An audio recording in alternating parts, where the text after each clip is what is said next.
Welcome back to the channel. If you guys are new here, my name is Peter Dubusolo, and in today's video we're going to be going over a film emulation application that I've been using for the last 6+ months.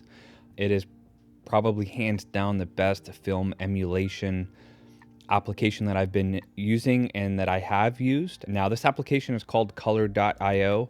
If you guys are familiar with the popular M31 or the Osiris LUTs, this is coming from the same company. Now, the M31 was a super popular film emulation LUT that came out a long time ago.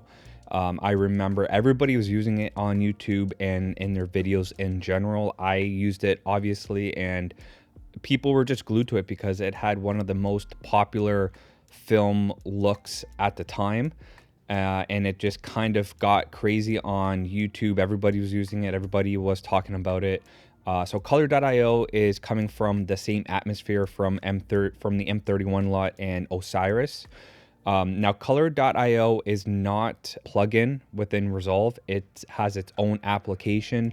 I'm going to show you guys how to get that application onto your desktop in this video, and I'm going to show you guys how easy it is to use color.io to get a film emulation look or make a film emulation LUT on color.io, and yeah, you can start using it on your videos today. Now the pricing, so it's 49 euros a year, and that's saving 70% off, or 129 euro, and that's for the lifetime, and that'll get you the full access, I believe. Now I have my screen recording right now, so what you want to do is after you make your subscription and you're logged in, you want to come up here to this little computer into download tab. What you want to do is hit that, and then it's going to install the application onto your desktop. So now I'm going to exit this because I don't need this anymore. So now when we go onto our desktop, we come over here onto the desktop, we're going to see an icon.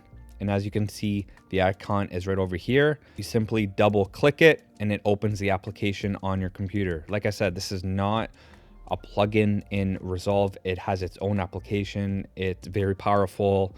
Now, one of the downfalls to this that I can see people talking about is that it's not a plugin. So yeah, there is one more step that you do have to do, but it is highly worth it. So after we have our main window open, this is what we're going to see. So now what you want to do is open up Resolve, have your clips on your timeline or whatever. Now you have to create your proper color space for the footage that you're going to be using. So I'm going to show you how easy it is to get a film emulation on your videos and how fast it's going to be with using color.io. So now we have our red footage here. As you can see, it's red right there. Now what you want to do is grab still, which means we're going to grab that image from that particular moment. We're going to go up to our gallery. This is our image right here. So what we're going to do is go to right click, export. We're going to go up here, we're going to export, and we're going to make sure it's saved as a JPEG, which is like an image file.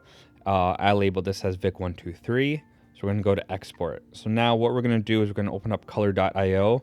We're going to go to open image, and then we're going to go to desktop, and right here is where my image is that I just right clicked and saved the still.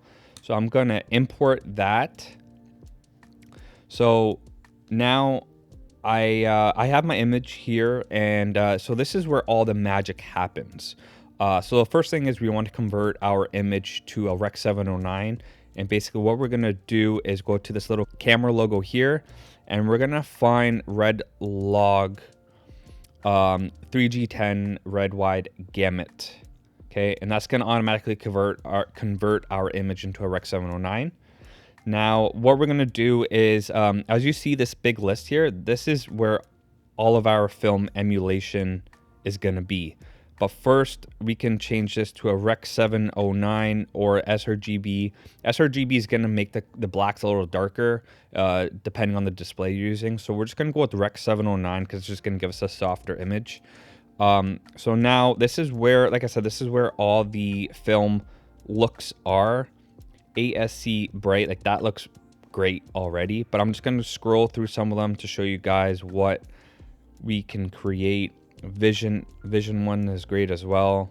the ASC Bright. I love the way that looks. Now, if you want, you can do this generate button here, which color.io is going to automatically generate a look for you. So we're going to go ahead, click that, and it should show us 4 types of images. So this is the 4 that color.io came up with. Now, if you don't like that, we can go to regenerate. I like this look a lot, to be honest. But we're going to keep it simple. We're going to go with the ASC Bright image. Now, if we hit this little box, square icon, this is where all the color and saturation, the blacks, all the editing or coloring is going to be happening. We are able to change on how bright we want our certain colors, the density of the colors, and the overall brightness of them. Now, if we go down here and we hit this button right here, the black point, if we link this, we can change our blacks to be darker or a little bit more muddier. So I'm going to go with a little bit more of a muddier look. Now, I'm not going to go in depth into all the different techniques or options we have to changing colors in color.io, but if we go to the FX tab, we have a few different structured material that we can add onto our footage, as you can see. So I'm going to turn the halation off. Actually, I'm going to keep it on because just for the sake of this video, and the grain I'm going to turn off as well.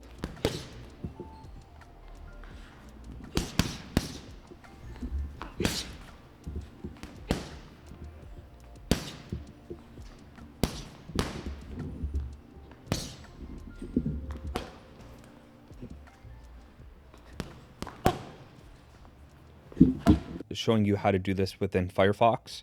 So we open up Firefox. Now for me, I have this saved as a bookmark, which is right here. So I click that and it opens up the bookmark and I'm ready to go. So now what I want to do is go to the plus. I'm going to bring in this image right here.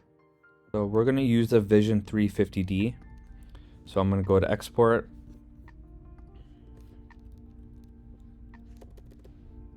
And I'm going to choose Vision 3. So we're going to copy that, bring it into our folder again, paste. Now we just have to look for the Vision 3. Should have been all in the bottom. Oh, it's right here. And just like that, we have another beautiful film emulation within 3 seconds that we just made.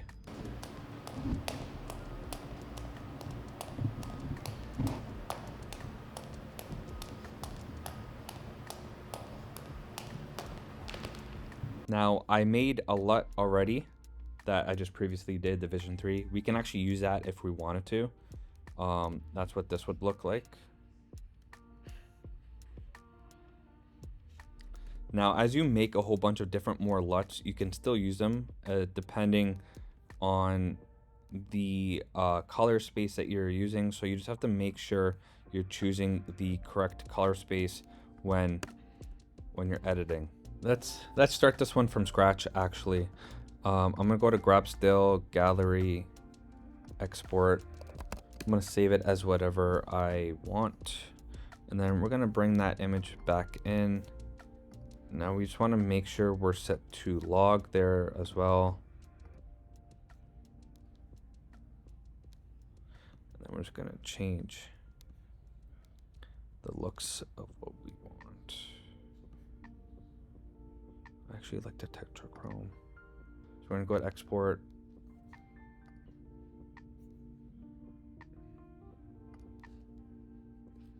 So now we're gonna save this one. This is probably the most tedious part where it comes down to is saving the LUTs properly so you can find them. I'm just gonna do ABC 1, 2, 3, 4. Surprised I didn't save one.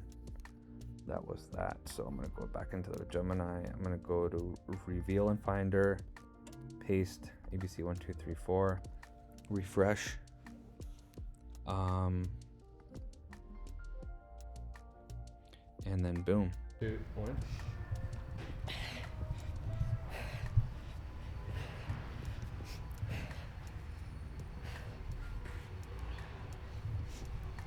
If you guys are looking to get a film emulation on your next project, I would highly recommend using color.io.